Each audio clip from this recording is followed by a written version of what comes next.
പഠിക്കാൻ പോകുന്നത് 7ാം ക്ലാസ്സിലെ അടിസ്ഥാന പാഠാവലിയിലെ ജീവിതത്തിന്റെ ഉപ്പ്. കഴിഞ്ഞ ക്ലാസ് നമ്മൾ കേരളഗാനം പഠിച്ചപ്പോൾ അതിന്റെ കുറച്ച് ഐതിഹ്യ കഥകളും അതുപോലെ തന്നെ പറയപ്പെട്ട പന്തിരുകുലത്തെ കുറിച്ചൊക്കെ പറയുന്നുണ്ടായി. എല്ലാവരും അത് വീഡിയോ കാണുമെന്ന് വിശ്വസിക്കുന്നു. അപ്പോൾ ഇവിടെ എന്താണ് പറയപ്പെട്ട പന്തിരുകുലം എന്ന് പറയുന്ന വരരുചിയുടെയും പഞ്ചമിയുടെയും 12 മക്കളിൽ ഒരാളായ ആരെ കുറിച്ച്, ഉപ്പുകൊറ്റനെ കുറിച്ചാണ് നമ്മളിവിടെ പഠിക്കാൻ പോകുന്നത്. ഇവിടെ നമ്മൾ കഴിഞ്ഞ ക്ലാസ്സിൽ പറഞ്ഞിരുന്നു, വരരുചിക്കും പഞ്ചമിക്കും ഉണ്ടായ മക്കളെല്ലാം എന്താണ് ആ പ്രസവിക്കുന്ന സ്ഥലത്ത് തന്നെ ആ മക്കളെ ഉപേക്ഷിക്കുകയും എന്താണ് പിന്നീട് പല ജാതി വിഭാഗത്തിൽപ്പെട്ട മനുഷ്യർ അല്ലെങ്കിൽ ആൾക്കാരാണ് ഈ കുട്ടികളെ എടുത്ത് വളർത്തിയതൊക്കെ ആണെന്ന് നമ്മൾ കഴിഞ്ഞ ക്ലാസ്സിൽ പഠിച്ചിരുന്നു. അപ്പോൾ ഇവിടെ പറയപ്പെട്ട പന്തിരുകുലത്തിലെ 12 ആളിൽ ഒരുവനാണ് ആരെന്ന് പറയുന്നത്, ഉപ്പുകൊറ്റൻ എന്ന് പറയുന്നത്. കേരളത്തിന്റെ ഐതിഹ്യ കഥയിൽ എന്താണ് ജാതി ചിന്തയ്ക്കും മനുഷ്യ സമത്വത്തിനും അതീതം, അതായത് മനുഷ്യ സമത്വത്തിനു വേണ്ടി പ്രയത്നിച്ചവരായിരുന്നു ആരെന്ന് പറയുന്നത് പറയപ്പെട്ട പന്തിരുകുലത്തിലെ 12 പേര്. മനസ്സിലായോ? അതിന് കാരണം എന്ന് പറഞ്ഞു കഴിഞ്ഞാൽ പല എന്താണ് ജാതി വിഭാഗത്തിൽപ്പെട്ട ആൾക്കാരാണ് ആരെ എടുത്ത് വളർത്തിയത്, ഈ 12 പേരെയും എടുത്ത് വളർത്തിയത്. നോക്കിക്കോ, ഇവിടെ ഈ വരരുചിക്ക് പറയായ പഞ്ചമിയിൽ ഉണ്ടായ മക്കളാണ്, അതായത് ഏറ്റവും താഴ്ന്ന ജാതിയിൽപ്പെട്ട പറയായ എന്താണ് പഞ്ചമിയിൽ ഉണ്ടായ മക്കളാണ് ആരെന്ന് പറയുന്നത് ഈ പറയപ്പെടുന്ന പന്തിരുകുലത്തിലെ 12 മക്കൾ. ഇവിടെ ശ്രേഷ്ഠരാണ് അവര്, മനുഷ്യ സമത്വത്തിന് അതായത് ഉദാഹരണമാണ്. പിന്നീട് അതുപോലെ തന്നെ ധാർമ്മിക ചിന്തയ്ക്കും ഇവരെന്താണ് പ്രയത്നിച്ചിട്ടുണ്ട്. ധാർമ്മിക ചിന്തയ്ക്ക് വേണ്ടി ഈ 12 പേരും പ്രയത്നിച്ചിട്ടുണ്ട്.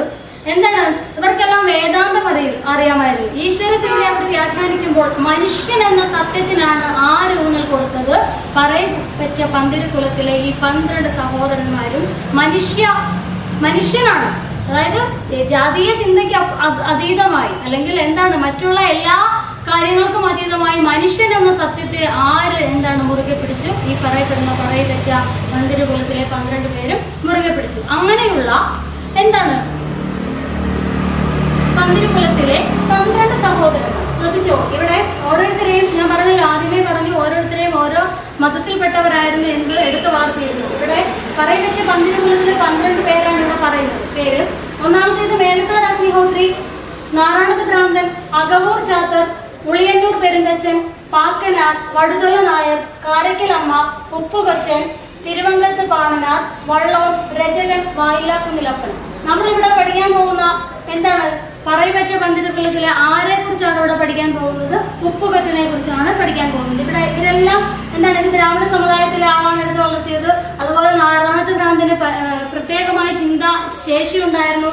അതുപോലെ തന്നെ പല വിഭാഗത്തിൽപ്പെട്ട ആൾക്കാരായിരുന്നു ഈ പറയപ്പെടുന്ന ഈ 12 പേരെയും എടുത്ത് വളർത്തിയത്. മനസ്സിലായോ? ഇവരെല്ലാം പിന്നീട് പിതാവിന്റെ ശ്രാദ്ധത്തിന് ഒത്തുകൂടുകയും അവരെല്ലാവരും പരസ്പരം തിരിച്ചറിയപ്പെടുകയൊക്കെ ചെയ്തു എന്നാണ് ഐതിഹ്യ കഥയിൽ പറയുന്നത്. മനസ്സിലായോ? അപ്പോൾ നമ്മളിവിടെ പഠിക്കാൻ പോകുന്നത് ആരെ കുറിച്ചാണ്? ഇവിടെ പറയപ്പെട്ട പന്തിരുകുലത്തിലെ ഒരേ ഒരു സ്ത്രീ ജന്മമാണ് ആരെന്ന് പറയുന്നത് കാരക്കലമ്മ. മനസ്സിലായോ? അതുപോലെ തന്നെ നമ്മളിവിടെ പഠിക്കുന്നത് ആരെ കുറിച്ചാണ്? ഉപ്പുകൊറ്റനെ. ശ്രദ്ധിച്ചു, ഇവിടെ ഉപ്പുകൊറ്റൻ എന്ന് പറയുന്ന കഥാപാത്രം വളരെ ശക്തനായിരുന്നു.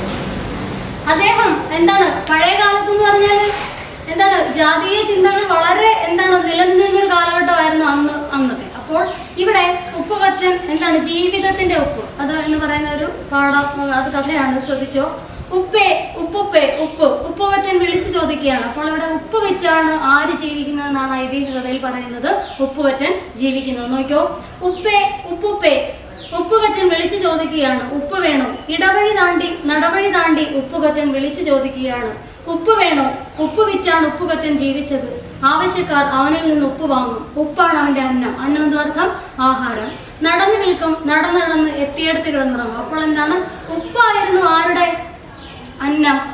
ഉപ്പ് വിറ്റ് കിട്ടുന്ന കാശാണ് ആരുടെ അന്നം? ഈ ഉപ്പുകൊറ്റന്റെ. അപ്പോൾ ഇങ്ങനെ പോകുന്ന വഴിയിൽ ഉപ്പ് വിറ്റ് ഈ പോകുന്ന വഴിയിൽ കിടന്ന് ആരുറങ്ങും? ഉപ്പുകൊറ്റൻ ഉറങ്ങും. ശ്രദ്ധിച്ചോ, അങ്ങനെ ഇരിക്കൽ കൊറ്റൻ മേഴത്തൂരെത്തി, ഇല്ലത്തിന്റെ പടികൾ കയറി ഉമ്മറത്തെത്തി. അപ്പോൾ മേഴത്തൂർ അഗ്നിഹോത്രി എന്ന് പറയുന്നത് ബ്രാഹ്മണ സമുദായമാണ്. ഇവിടെ ബ്രാഹ്മണ വിഭാഗത്തിൽപ്പെട്ട ഒരു ആളാണ് ആരെ എടുത്ത് വളർത്തിയത്? മേഴത്തൂർ അഗ്നിഹോത്രിയെ. അപ്പോൾ എന്താണ് ഇവിടെ മേഴത്തൂർ എന്ന് പറയുന്നത് ബ്രാഹ്മണന്റെ ഇല്ലമാണ് കേട്ടോ, ശ്രദ്ധിച്ചോ. അങ്ങനെ ഒരിക്കൽ കൊച്ചൻ മേഴത്തൂരെത്തി. ഇല്ലത്തിന്റെ പടികൾ കയറി ഉമ്മറ മുറ്റത്തെത്തി. ഉമ്മറ എന്ന് പറഞ്ഞാൽ വാതുക്കളുടെ അറിയാമല്ലോ. നടയിലെ കല്ലിലിരുന്നു. ഉപ്പ് വേണോ എന്ന് ചോദിക്കാൻ ഒരുങ്ങും മുമ്പ് തന്നെ പൂമുഖത്ത് ഒരാൾ വന്നു നിൽക്കുന്നു. ചൈതന്യം തുടിക്കുന്ന മുഖം, ശരീരത്തിന് കുറുകെ പൂണൂൽ, കുടുമ, കസവ് കൊണ്ടെടുത്തിരിക്കുന്നു, കസവിന്റെ മേൽമുണ്ട്. അപ്പോൾ എന്താണ്? ഉമ്മറത്തെ ഇരുന്നപ്പോഴത്തേക്കും ഒരാൾ എവിടേക്ക് വന്നു? പൂമുഖത്തേക്ക്, അതായത് വീടിന്റെ പുറം വാതിലേക്ക് വന്നു നിന്നു. ചൈതന്യം തുടിക്കുന്ന മുഖം, ഐശ്വര്യം തുടിക്കുന്ന മുഖം, എന്താണ്? ശരീരത്തിന് കുറുകെ പൂണൂൽ, ബ്രാഹ്മണ സമുദായത്തിന്റെ എന്താണ്? പൂണൂൽ. കുടുമ അറിയാമല്ലോ, തലയുടെ അതായത് സൈഡിലായിട്ട് കെട്ടിവെക്കുന്ന കുടുമ. കസവ് കൊണ്ടെടുത്തിരിക്കുന്നു, കസവിന്റെ മേൽമുണ്ടും ധരിച്ചിരിക്കുന്നു. എവിടെയോ കണ്ടതുപോലെ ഉപ്പുകത്തിന്റെ മനസ്സ് എന്തോ ഒന്ന് പരതുക, അന്വേഷിക്കുക. ആരാ? വീട്ടുകാരന്റെ ചോദ്യം ഉപ്പുകത്തിനെ ചിന്തയിൽ നിന്നുണർത്തി. ഉപ്പുകറ്റനെന്ന ആളുകൾ വിളിക്കുന്നത്, ആളുകൾ പറയണ പേരുള്ളൂ, സ്വന്തമായ ഒരു പേരില്ല. അപ്പോൾ എന്താണ്? ആളുകൾ പറയണ പേരുള്ളൂ, സ്വന്തമായ ഒരു പേരില്ലേ? ആര് ചോദിച്ചു? ഈ പൂമുഖ വാതിൽക്കൽ നിൽക്കുന്ന അല്ലെങ്കിൽ ആ വീടിന്റെ ഉടമസ്ഥൻ ചോദിക്കുന്നു. മനസ്സിലായോ? ഉപ്പുകറ്റിൽ നിന്നാണ് ആര് വിളിക്കുന്നത്? നാട്ടുകാര് വിളിക്കുന്നത്. ശ്രദ്ധിച്ചോ. പേരോ? എന്തിനാണ് പേര്? തിരിച്ചറിയാൻ ഒരു മാർഗം, ഇത്രയല്ലേ ഉള്ളൂ. അപ്പോൾ എന്താണ് ഇവിടെ ഉപ്പുകറ്റൻ പറയുന്നത്? എന്തിനാണ് പേര്? ഇന്ന ആളാണെന്ന് തിരിച്ചറിയാൻ ഒരു മാർഗം മാത്രം. ഇവിടെ ഉപ്പ് നിൽക്കുന്നത് കൊണ്ട് ആരെ ഉപ്പുകറ്റൻ എന്ന് വിളിക്കുന്നു? ഉപ്പുകറ്റനെ ഉപ്പുകറ്റൻ എന്ന് വിളിക്കുന്നു. എന്തിനാ പേരെന്നാണ് ആര് ചോദിക്കുന്നത്? ഉപ്പുകറ്റൻ ചോദിക്കുന്നത്. എന്റെ പേര് അഗ്നിഹോത്രി. ഇതിനും ഒരു ചേർച്ചയല്ലേ? ചേർച്ചയുണ്ട്, പക്ഷേ പേരിലല്ല, അങ്ങയുടെ പ്രവൃത്തിയുടെ സത്കർമ്മത്തിന്റെ. എന്റെ പേര് എന്തെന്നാണെന്നാ പറയുന്നത്? അഗ്നിഹോത്രി. അതിനൊരു ചേർച്ചയില്ലേ എന്നാണ് ആര് ചോദിക്കുന്നത്? അഗ്നിഹോത്രി. ചേർച്ചയുണ്ട്, പക്ഷെ പേരിന്റെ അല്ല, അങ്ങയുടെ പ്രവൃത്തിയുടെ സത്കർമ്മത്തിന്റെ. ആരെ കുറിച്ച് കേട്ടിരിക്കുന്നു? ഉപ്പുകൊച്ചൻ തന്റെ സഹോദരനായി. നമ്മൾ പറഞ്ഞല്ലോ ഇവരെല്ലാം എന്താണ്? സഹോദരങ്ങളാണ് അല്ലേ? ഒരച്ഛന്റെയും അമ്മയുടെയും മക്കളാണ്. പക്ഷെ പല സ്ഥലങ്ങളിലായിട്ടാണ് അവരെന്ത് ചെയ്തിരിക്കുന്നത്? ജീവിച്ചിരിക്കുന്നത്. പറഞ്ഞല്ലോ, ആദ്യമേ പറഞ്ഞു എന്താണ്? ഇവര് ഓരോ സ്ഥലത്തും ഉപേക്ഷിക്കുകയാണ് ചെയ്യപ്പെട്ടത്. അപ്പോൾ ചേർച്ചയുണ്ട്, പക്ഷേ പേരിന്റെ അല്ല, അങ്ങയുടെ പ്രവൃത്തിയുടെ സത്കർമ്മത്തിന്റെ. എന്ത് സത്കർമ്മം? നല്ല പ്രവൃത്തിയുടെ. മറുപടി കേട്ട് അഗ്നിഹോത്രി വിസ്മയഭരിതനായി ഉപ്പുകൊച്ചനെ വിസ്മയഭരിതൻ അത്ഭുതഭരിതനായി എന്താണ്? ഉപ്പുകൊച്ചനെ നോക്കി. മുഷിഞ്ഞ വസ്ത്രങ്ങൾ, വെളുത്ത നിറം, കറുത്ത താടി, തോളിൽ സഞ്ചി, അരികിൽ ഉപ്പു ചാക്കി. അഗ്നിഹോത്രി ആ കണ്ണുകളിലേക്ക് നോക്കി പുഞ്ചിരിച്ചുകൊണ്ട് ചോദിച്ചു. അപ്പോൾ എന്താണ്? ഉപ്പുകറ്റിന്റെ വേഷം കണ്ടോ? മുഷിഞ്ഞ വസ്ത്രമാണ്, വെളുത്ത നിറമാണ്, കറുത്ത താടിയുണ്ട്, തോളിലൊരു സഞ്ചിയുണ്ട്, അരികിലൊരു എന്തുമുണ്ട്, ഉപ്പ് ചാക്കുമുണ്ട്. അഗ്നിഹോത്രി ആ കണ്ണുകളിലേക്ക് നോക്കി പുഞ്ചിരിച്ചുകൊണ്ട് ചോദിച്ചു, എവിടെയാ? എവിടെ നിന്നാണ് വരുന്നത്? അപ്പോൾ ആര് മറുപടി പറയുന്നു? ഉപ്പുകറ്റൻ മറുപടി പറയുന്നു, അങ്ങ് ദൂരെയാ. വീട്ടിൽ ആരൊക്കെയുണ്ട്? ഞാൻ മാത്രം. ഒറ്റത്തടി അല്ലേ? ആര് ചോദിക്കുന്നു? അഗ്നിഹോത്രി ചോദിക്കുന്നു, ഒറ്റത്തടിയാണല്ലേ എന്ന്. ഒരർത്ഥത്തിൽ എല്ലാ തടിയും ഒറ്റയ്ക്കല്ലേ? ഇത് പറഞ്ഞ് ഉപ്പുകൊച്ചൻ പൊട്ടിച്ചിരിച്ചു. അഗ്നിഹോത്രി ഉപ്പുകൊച്ചന്റെ കണ്ണുകളിലേക്ക് വീണ്ടും സൂക്ഷിച്ചു നോക്കി. അദ്ദേഹത്തിന്റെ മനസ്സിൽ എന്തൊക്കെയോ മിന്നി പറഞ്ഞു. അപ്പോൾ എന്താ? ഒരർത്ഥത്തിൽ എല്ലാ തടിയും ഒറ്റയ്ക്കല്ലേ? ശരിയല്ലേ? ആരൊക്കെ ഉണ്ടെന്ന് പറഞ്ഞാലും നമ്മൾ മരണപ്പെട്ടു പോകുന്ന സമയത്ത് ഒറ്റയ്ക്കല്ലേ മരണപ്പെട്ടു പോകുന്നു? കൂടെ ആരെങ്കിലും ഉണ്ടാവും? അതാണ് ഇവിടെ പറയുന്നത്. ഒരർത്ഥത്തിൽ എല്ലാ തടിയും എന്താണെന്നാ പറയുന്നത്? ഒറ്റയ്ക്കല്ലേ? ഇത് പറഞ്ഞ് ഉപ്പുകറ്റൻ പൊട്ടിച്ചിരിച്ചു. അഗ്നിഹോത്രി ഉപ്പുകറ്റന്റെ കണ്ണുകളിലേക്ക് വീണ്ടും സൂക്ഷിച്ചു നോക്കിയല്ലേ? എപ്പോഴായാലും എന്താണ്? സഹോദരങ്ങളാണ്, ശരിയല്ലേ? തീർച്ചയായിട്ടും എന്താണ്? ഇവിടെ ഏതറിയാത്ത ആ ഒരു സമയത്തായാലും അവരുടെ കണ്ണുകൾ തമ്മിൽ എന്താണ്? ആ സഹോദര സ്നേഹം വിളിച്ചു പറയും. ശ്രദ്ധിച്ചോ. അദ്ദേഹത്തിന്റെ മനസ്സിൽ എന്തൊക്കെയോ മിന്നി പറഞ്ഞു. ഈ ചിരി എവിടെ നിന്നാണ് താൻ കേട്ടത്, കണ്ടത്? നാറാണത്ത്, കാക്കനാട്. നാറാണത്തിന്റെ അതേ ചിരി, കാക്കനാരുടെ അതേ ശബ്ദം. അപ്പോൾ എന്താണ് നാറാണത്ത് എന്ന് പറയുന്നത്? നാറാണത്ത് ഭ്രാന്തൻ ആരാണ്? അഗ്നിഹോത്രിയുടെ സഹോദരനാണ്. അതുപോലെ തന്നെ കാക്കനാർ, അദ്ദേഹവും എന്താണ്? അദ്ദേഹത്തിന്റെ സഹോദരനാണ് അല്ലേ? അപ്പോൾ അതേ ശബ്ദം ആരുടെ?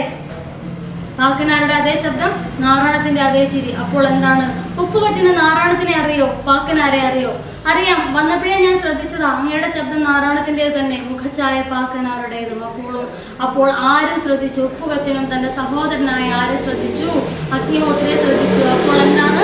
തന്റെ സഹോദരങ്ങളുടെ അതേ ശബ്ദം, അതേ മുഖച്ചായ. ഇവർ പരസ്പരം എന്താണ്? അറിഞ്ഞു. അഗ്നിഹോത്രി നീട്ടിയൊന്ന് മൂളി. പിന്നെ എന്തോ ഒരു ചിന്തയിലേക്ക് പോയി. അപ്പോഴാണ് അഗ്നിഹോത്രിയുടെ ഭാര്യാപിതാവ് മഞ്ചലിൽ വന്നിറങ്ങിയത്. തന്നെ കണ്ട് എഴുന്നേൽക്കാനോ വഴിമാറി നിന്ന് ആചാരം പറയാനോ തയ്യാറാകാത്ത ഉപ്പുകറ്റനെ അയാൾ രൂക്ഷമായെന്ന് നോക്കി. യാതൊരു ഭാവഭേദവും ഇല്ലാതിരിക്കുകയാണ് ഉപ്പുകറ്റൻ. അപ്പോൾ എന്താണ്? ഇത്രയും സംസാരിച്ചു കഴിഞ്ഞപ്പോഴത്തേക്കും എന്താണ്? അഗ്നിഹോത്രിയുടെ ഭാര്യയുടെ പിതാവ് എന്താണ്? മഞ്ചലിൽ വന്നിറങ്ങാന്ന് പറഞ്ഞാൽ അത് അന്നത്തെ ഒരു രാജകീയ വാഴ്ചയായിരുന്നു അല്ലേ? അന്നൊക്കെ എന്ന് പറഞ്ഞാൽ ബ്രാഹ്മണര് വരുന്ന വഴിയിൽ എന്താണ്? താഴ്ന്ന ജാതിയിൽപ്പെട്ട ആൾക്കാർ മാറി നിൽക്കണമെന്നും അവരെ കാണുമ്പോൾ എന്താണ് ആചാരം പറയാത്ത, അതായത് ഇവിടെ ധരിച്ചിരിക്കുന്ന ഈ മേൽമുണ്ടൂരി എന്താണ് ഇവിടെ വെച്ചിട്ട് എന്താണ് അവരെ കണ്ട് ഓർക്കാനിച്ച് നിൽക്കുകയൊക്കെ ചെയ്യേണ്ട ഒരു അവസ്ഥ പണ്ട് നമുക്കുണ്ടായിരുന്നു. പക്ഷെ ഇപ്പോഴല്ല, പഴയ കാലത്തെ കുറിച്ച് ഇവിടെ പറയുന്നത്. അപ്പോൾ എന്താണ്, അപ്പോഴാണ് അഗ്നിഹോത്രിയുടെ ഭാര്യാപിതാവ് മഞ്ചലിൽ വന്നിറങ്ങിയത്. തന്നെ കണ്ട് എഴുന്നേൽക്കാനോ വഴി മാറി കൊടുക്കണമെന്നാണ് പറയുന്നത്. ഇവർ വരുമ്പോഴത്തേക്കും എന്താണ് താഴ്ന്ന ജാതിയിൽപ്പെട്ടുള്ള ആൾക്കാർ എന്താണ് വഴി മാറി കൊടുത്തിട്ട് മാറി നിന്ന് അവർക്ക് എന്താണ് ആചാരം അർപ്പിക്കുന്നത്. മനസ്സിലായോ? പറയാനോ തയ്യാറാകാത്ത ഉപ്പുവച്ചനെ അയാൾ രൂക്ഷമായി നോക്കി. യാതൊരു ഭാവഭേദവും ഇല്ലാതെ ഇരിക്കുകയാണ് ഉപ്പുവച്ചൻ. അയാൾ അവിടെ നിന്ന് മാറിയോ? ഇല്ല. മാനിക്കേണ്ടവരെ കണ്ടാൽ ആചാരം പറയാത്ത ഇവരാര്? വഴി മാറടാ. ആര് പറഞ്ഞു? അഗ്നിഹോത്രിയുടെ ഭാര്യയുടെ പിതാവ് പറഞ്ഞു. അപ്പോൾ എന്താണ്, മാനിക്കേണ്ടവരെ കണ്ടാൽ ആചാരം പറയാത്ത ഇവനാരാ? മാറി നിൽക്കടാന്ന് ആര് വളരെയധികം ആക്രോശിച്ചു, ദേഷ്യത്തോടെ പറഞ്ഞു. ഉപ്പുവച്ചന്റെ ഭാര്യ മാതാവ്.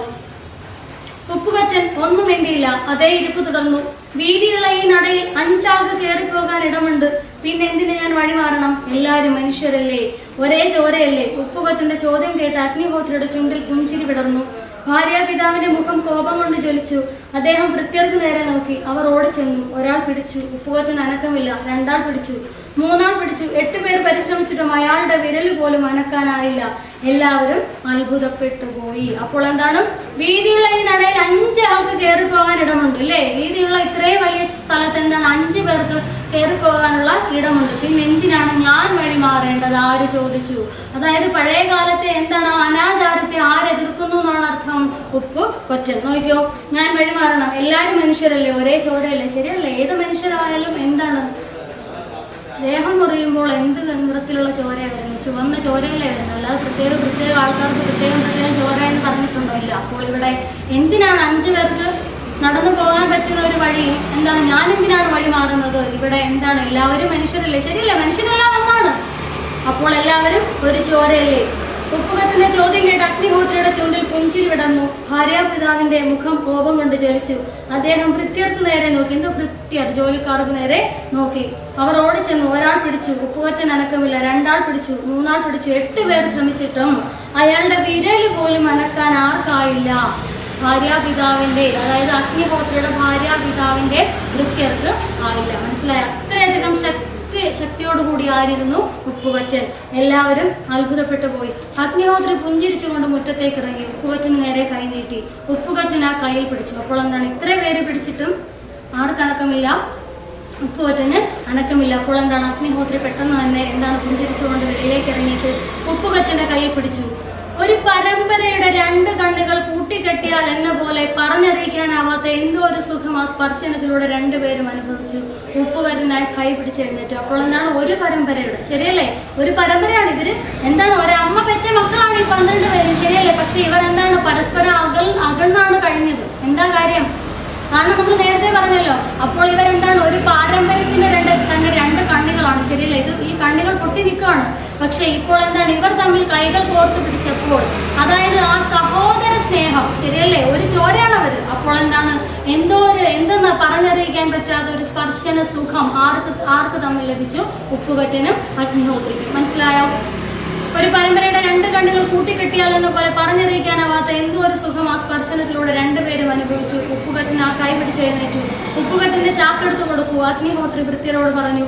അവർ ഉപ്പു ചാക്കെടുക്കാൻ ശ്രമിച്ചു. എത്ര ശ്രമിച്ചിട്ടും എന്ത് ചെയ്യുന്നില്ല, ഈ ഉപ്പു ചാക്കും എന്ത് ചെയ്യുന്നില്ല, പൊങ്ങുന്നില്ല. മനസ്സിലായോ?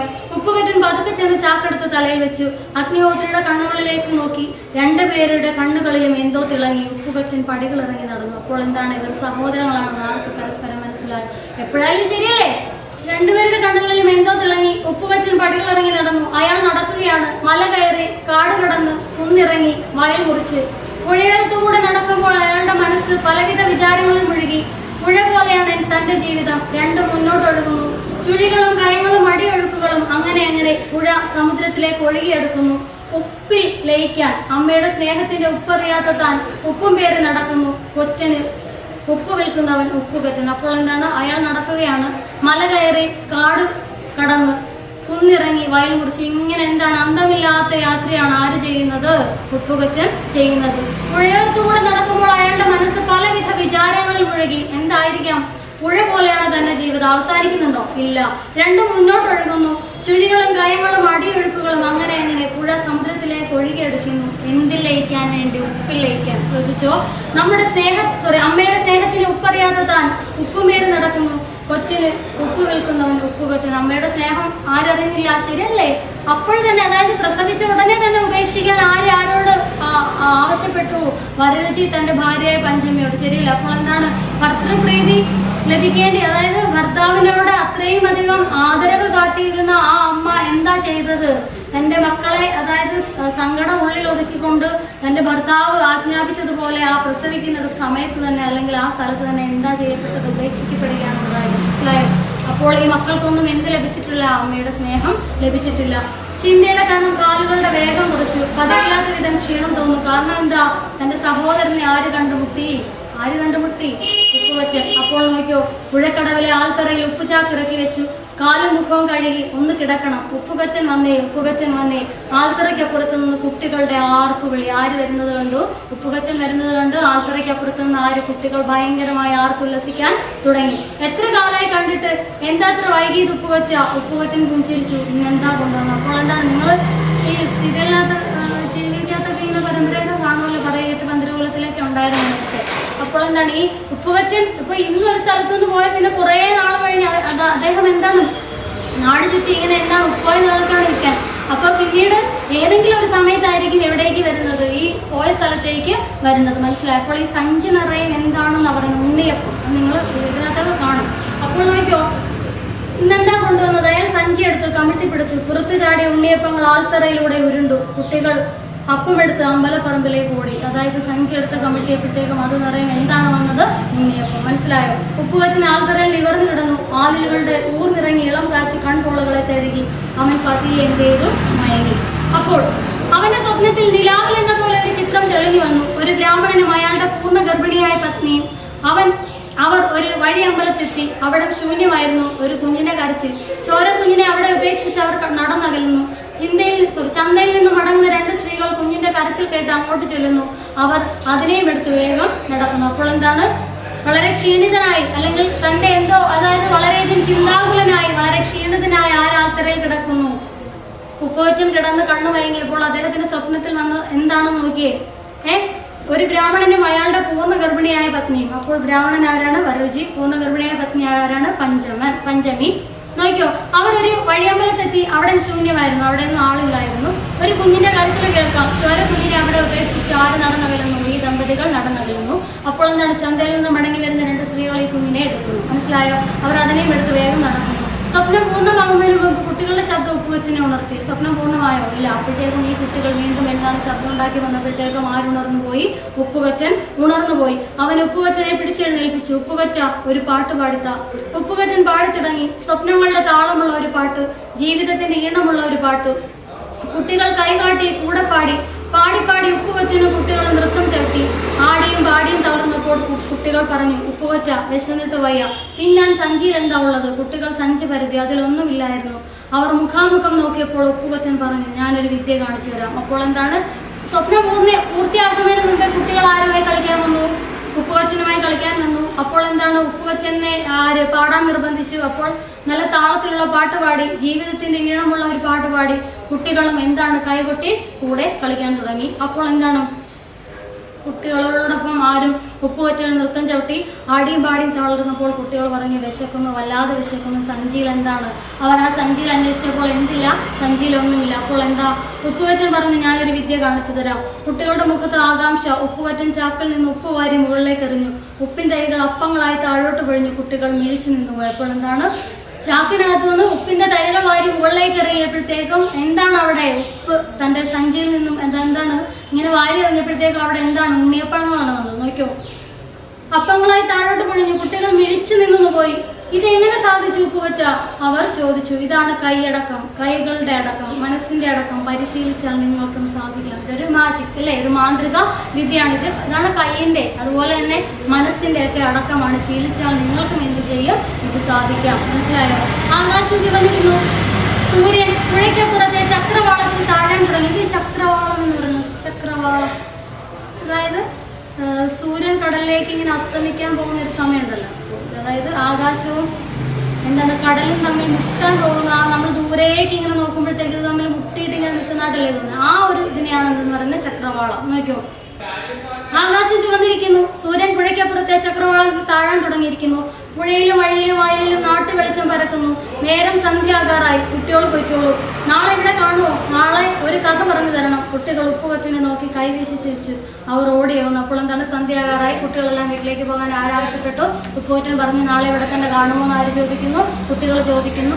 കാണുകയാണെങ്കിൽ നാളെ എന്ത് ചെയ്യണം? കഥ പറഞ്ഞു തരണം. നോക്കൂ, ഉപ്പുകൊച്ചൻ ആൽത്തറയിലേക്ക് ചാഞ്ഞു. മുഖത്തെ ചിരി മാഞ്ഞു. മനസ്സിൽ ചിന്തകൾ പൊങ്ങി വന്നു. തനിക്ക് നാരായണത്തിന്റെ ചിരിയും പാക്കനാരുടെ ശബ്ദവും ഉണ്ടെന്നല്ലേ അഗ്നിഹോത്രി പറഞ്ഞത്?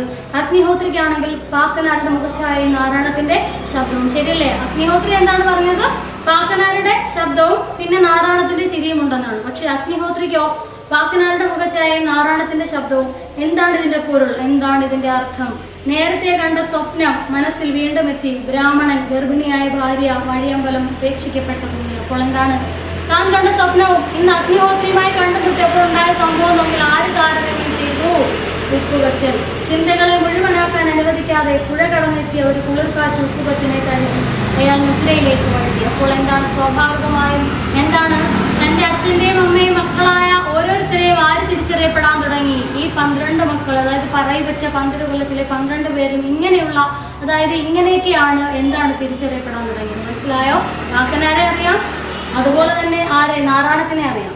അപ്പോൾ ആരെയും കണ്ടു? അഗ്നിഹോത്രിയെ കണ്ടു. മനസ്സിലായോ? അപ്പോൾ എന്താണ് ഒരു പരമ്പരയുടെ 2 കണ്ണുകൾ തമ്മിലാണ് ഇന്ന് കണ്ട് മുട്ടിയത്. മനസ്സിലായപ്പോൾ ആ ഒരു രക്തബന്ധം അല്ലെങ്കിൽ ആ ഒരു സഹോദര ബന്ധം, അതായത് ഒറ്റ നോട്ടത്തിൽ തന്നെ 2 പേരുടെയും കണ്ണുകളിൽ തിളങ്ങി. മനസ്സിലായോ? അവർ എന്താണ് ആ 2 പരമ്പരയുടെ കണ്ണുകൾ തമ്മിൽ കൂട്ടുമുട്ടിയപ്പോൾ എന്താണ് ഉപ്പുകൊച്ചന്റെ മനസ്സിലുണ്ടായ അതായത് ചിന്തകളാണ് നമ്മളിവിടെ അവസാന ഭാഗത്ത് കണ്ടത്. മനസ്സിലായോ? ഇതാണ് ഉപ്പുകൊച്ചൻ, അതായത് പറയിപ്പറ്റ 12 കുലത്തിലെ എന്താണ് ഉപ്പുകൊച്ചനെ കുറിച്ചാണ് നമ്മളിന്ന് പഠിച്ചത്. നന്നായി എന്ത് ചെയ്യുക? ടെക്സ്റ്റ് വായിച്ചു നോക്കുക. അതുപോലെ തന്നെ 2-3 തവണ എന്ത് ചെയ്യുക? പുസ്തകം വായിച്ചു നോക്കുക. നമുക്ക് എന്തെങ്കിലും സംശയം ഉണ്ടെങ്കിൽ ലൈവ് ക്ലാസ്സിൽ പറയാം.